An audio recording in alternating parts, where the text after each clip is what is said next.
पूरा देश देख रहा है कि क्या होने वाला है। सवाल ये पूछा जाएगा और रोज पूछा जाएगा।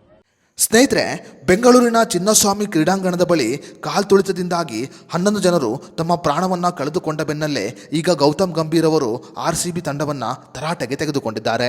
ರಾಯಲ್ ಚಾಲೆಂಜರ್ಸ್ ಬೆಂಗಳೂರು ಅಹಮದಾಬಾದಿನಲ್ಲಿ ಪಂಜಾಬ್ ಕಿಂಗ್ಸ್ ವಿರುದ್ಧ ಫೈನಲ್ ಪಂದ್ಯವನ್ನ ಗೆದ್ದ ತಕ್ಷಣ ಅಹಮದಾಬಾದಿನ ಮೈದಾನದಲ್ಲಿಯೇ ಅದ್ದೂರಿಯಾಗಿ ಸೆಲೆಬ್ರೇಷನ್ ಅನ್ನ ಮಾಡಿತ್ತು.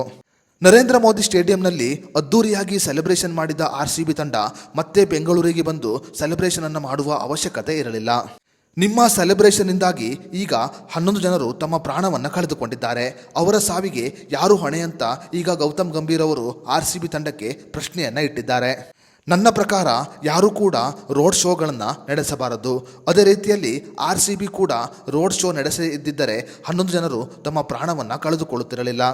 ನಿಮಗೆ ಅಷ್ಟೊಂದು ಅಭಿಮಾನಿಗಳನ್ನು ಮೇಂಟೈನ್ ಮಾಡಲು ಸಾಧ್ಯವಾಗದಿದ್ದರೆ ಏಕೆ ರೋಡ್ ಶೋಗಳನ್ನು ಮಾಡಬೇಕಾಗಿತ್ತು?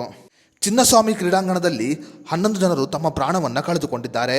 ಅವರ ಸಾವಿಗೆ ಈಗ ಯಾರು ಹೊಣೆ ಮತ್ತು ಯಾರು ಜವಾಬ್ದಾರಿ ಅಂತ ಗೌತಮ್ ಗಂಭೀರ್ ಅವರು ಆರ್ಸಿಬಿ ತಂಡಕ್ಕೆ ಪ್ರಶ್ನೆಯನ್ನ ಕೇಳಿದ್ದಾರೆ. ಸ್ನೇಹಿತರೆ, ನಿಮ್ಮ ಪ್ರಕಾರ ಬೆಂಗಳೂರಿನ ಚಿನ್ನಸ್ವಾಮಿ ಕ್ರೀಡಾಂಗಣದಲ್ಲಿ ನಡೆದ ಈ ಕಾಲ್ತುಳಿತಕ್ಕೆ ನೇರ ಹೊಣೆ ಯಾರು ಅನ್ನೋದರ ಬಗ್ಗೆ ನಿಮ್ಮ ಅನಿಸಿಕೆಯನ್ನು ನಮಗೆ ಕಮೆಂಟ್ ಬಾಕ್ಸ್ನಲ್ಲಿ ತಿಳಿಸಿ.